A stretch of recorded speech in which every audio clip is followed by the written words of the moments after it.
So my name is Josh Bissinger. I'm a first-year MBA student at NYU Stern School of Business, and I have the pleasure to be joined here today by Vicki Been, Commissioner of HPD.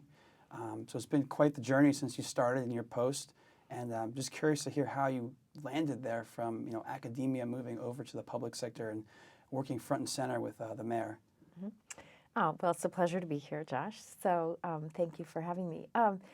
So I was very fortunate to be on the faculty of NYU Law School and also did some teaching at the Wagner School of Public Policy, and was even doubly fortunate because I was one of the faculty directors of the Furman Center for Real Estate and Urban Policy. So we had, over the years, done a great deal of work on housing policy and land use policy, focusing primarily on the city, although we did a lot of national work as well.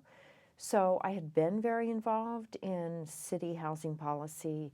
One of the things that I love about NYU is that it is very encouraging of its faculty members being involved in the problems of the real world, in addition to much more theoretical work. And so I had really spent a career thinking about housing policy and working on research related to housing policy. So it was I won't say a seamless transition, but certainly I had done a lot of work in housing and land use, and so knew the issues, knew the players, knew some of the constraints. I didn't know the political world. That was the big transition. And what's been the hardest part, you think? I think the hardest part is really in academia or even in a think tank research center like the Furman Center. You have time. You have time to think things through. You have time to really analyze things from different angles. And I find the most challenging part of my job is being asked what I know, because of my academic background, is a huge question with many, many, parts and many things that you should be, unintended consequences that you should really be figuring out, and but being asked to do it in 24 hours, Yeah. right? So I sort of know too much about the complexity to feel comfortable doing that, and yet I'm often asked to, all right, solve this problem in, by 5 o'clock this afternoon, right? Speaking of time, the plan that you've been working on is 10 years in scope. Do you think that everyone realizes that this is such a long process, or are people looking for results right away? And how do you manage those expectations? Unfortunately, people look for results right away. We always try to, say, look, housing development is a multi-year process. It takes several years just to reach the closing table, right? Reach the financing, put together the land, put together the financing, work out the program, work out the design. And then once you've closed, you then go into the ground, and it's another 1.5 or 2 years before those homes will actually get into somebody's, hands. So that's frustrating to people. But, we try to manage expectations. Luckily, we have a huge pipeline, so at any given moment, there are things coming online that, as far as people know, we just started on yesterday, but in fact, they've been in the pipeline for 4 years or so. The other thing is people expect they expect that you will be able to document success or failure very, very quickly, right? So I find one of the most difficult things is when people say, well, so what will be the effect of not having that tax exemption? Or what is the effect of not having that tax exemption? Well, the truth is, you won't know for years. You won't really know for years, right? But people want immediate analysis, sort of immediate, play-by-play forecasting and play-by-play evaluation, and that's just not realistic. Yeah, especially just given the nature of real estate, the amount of time it takes for any sort of project to get off the ground. Exactly. The timeline's quite time-consuming. So just focusing in kind of on the plan, there's been so much press about it. Everyone's talking about the 200,000 units. Really, it's, kind of a ground-up approach of preserving 120, and then the top-down of creating 80. I used to live in Stuytown, so that's been a very interesting one to follow.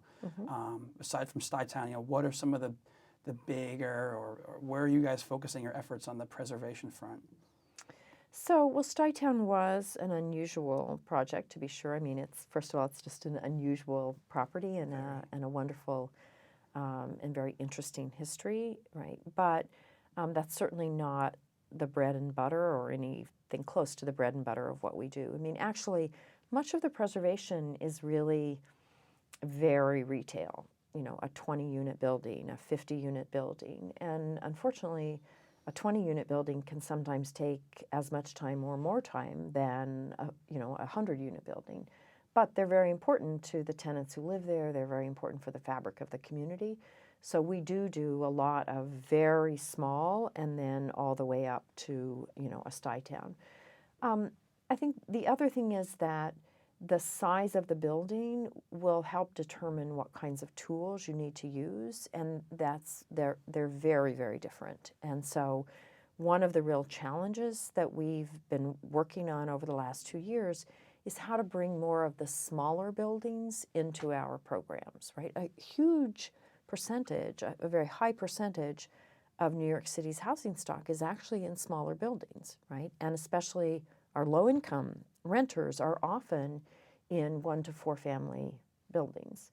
But those are extremely hard to work with in terms of tools, not just because they are as much work as a bigger building, but because the sophistication of the owner, the motivations of the owner are very, very different. So we've been working hard to try to reach those small buildings, but that's a long-term game. We really have to build trust. We have to revise all of our programs to make them more user-friendly. So that's a long-term game. So, you know, on the preservation front, we're trying to preserve every unit that is already under a regulatory agreement but will reach an expiration. We're trying to preserve all the rent-regulated housing, which is really what Stuytown was all about. And then we're trying to reach these smaller buildings to try to bring them in to a preservation program. ZQA was a major win for the administration, and everyone's really been following that closely. But people definitely, you know, are concerned, and you know, we're watching East New York and all these areas. People are reacting, and they don't want to be, you know, the next Williamsburg. You know, rezoning resulting in massive development, wild land speculation, and tremendous change in a short period of time. So knowing kind of the lessons learned from some of the previous rezonings, what's the administration looking to do differently this time around? Well, that's a great question. I mean, one of the things that people fear is just the sort of rampant speculation, as you say, and the rampant gentrification. That's not tied necessarily to a rezoning. Many of the areas, especially in Brooklyn, that we've seen really go through the roof in terms of increased rents and land speculation have been areas that weren't rezoned, right? So one of the lessons learned is you have to try to control the growth and manage the growth in an effective way. If you do nothing, the pressures of the real estate market will increase the rents and end up displacing people. So I think the first thing that we learned is you have to be active. You have to be trying to manage by actually building new and adding new housing stock as the neighborhoods are changing. Mm-hmm. So I think that's the first thing, is increase the supply so that it takes some of the pressure off of that real estate bubble or the real estate speculation, and also allows you to reassure people that they aren't going to be displaced, right? And that's related to a second thing that we've learned, which is the East New York rezoning was actually a very, very targeted rezoning. We upzoned, mm-hmm. allowed for more density along Atlantic Avenue, which had been not a residential neighborhood. It was a industrial commercial zone. So we're adding housing in a place that's not displacing. I mean, there are about 50 housing units along Atlantic Avenue that may, that may result in more dense development. But most of what's being changed is the industrial and the commercial nature. So one thing is you then have to make sure that you're not displacing those jobs, right? Because those jobs are critically important. So the second thing that we really learned is do a very targeted upzoning so that you're only upzoning in areas where you're not going to be displacing a lot of residential people. Make provisions to allow that commercial growth either to go back into the new buildings that you're building or to go, for example, to the industrial business zone that was protected in the rezoning. The other thing is that on the side streets where you had lower density residential established homes, we didn't upzone. We protected that so that it couldn't face those. I mean, it will still face increasing rent pressure because of the demand for housing, but it won't face the pressure of, well, I could tear this down and build something bigger, right? And then I think, I don't remember what number I'm up to, but maybe the fourth thing that we learned is you really have to provide tools to make sure that the residential uses don't see displacement. So we provided lawyers for every tenant who feels like they're being harassed, who feels like they're being evicted in order to make way for some higher income tenant. We're running an anti-harassment task force with the Attorney General, which has prosecutorial power, with the district attorneys, with the state's rent regulation units. So we're really working together to be sure that no rent regulated tenant is being pushed out or is being harassed out in order to clear that unit for a higher income renter. So all of those things together have to, really be brought to bear on the problem. Certainly. No, it seems like everything's very well thought out, and you've spent countless, I'm sure, meetings and task force working with all sorts of stakeholders, getting to this point. I think a lot of the other neighborhoods that are, on the docket for rezoning have been watching and kind of waiting to see what the precedent will be. Given that this is such a small sliver in a very targeted area, do you think that the process will be kind of similar going forward, or what sort of precedent do you envision for this process as you continue to work through other neighborhoods? So I think that we're learning a lot with each one. I think many neighborhoods across the city feel like when the city comes in to do a rezoning, we sort of announce and defend. We come in, we tell you what we're going to do to your neighborhood, and then we spend the next 6 or 8 months defending it. We're trying to do something very differently. We're going into communities and saying, tell us what you want. Tell us your vision of the community, and then we will work from that standpoint, right? And that's hard. We're an old dog learning new tricks about how to work with communities. It's also hard for the communities because the first few meetings that we held in that sort of new style, people were like, well, where's your plan? Mm-hmm. Where are the specifics? And we said, well, we don't have specifics. We're here to listen to you, and then we'll build the specifics. And they're like, well, how can you come to us without having thought this through, right? And so, so it's a learning process for both the community and for the agencies. And I think we're making big strides, but we will continue to learn from that. The other thing that I think we're really learning from the process is the importance of having measurable milestones and measurable commitments, Mm-hmm. right?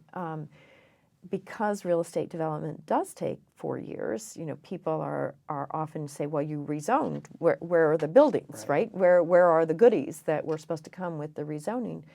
And that takes time. And also, there is a unfortunate history of rezonings happen. Either people received a promise that then, for whatever reason, the city couldn't deliver on, or people heard something that wasn't what was being said. Both of those things happen, right?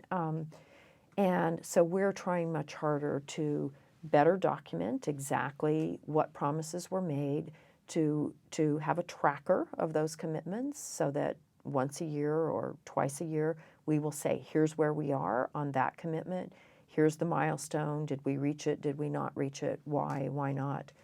And so that we can be more accountable to the neighborhoods, and so that they can then learn that we deliver on our promises, or where we don't deliver, it's for a very good reason that we've worked out with you and come up with some substitute or some solution to the blockage. Right? Yeah, I mean, the transparency is key, and I think you guys are making great strides in that direction. Certainly seems like you have a lot on your plate. What do you think is the most fun part about your job?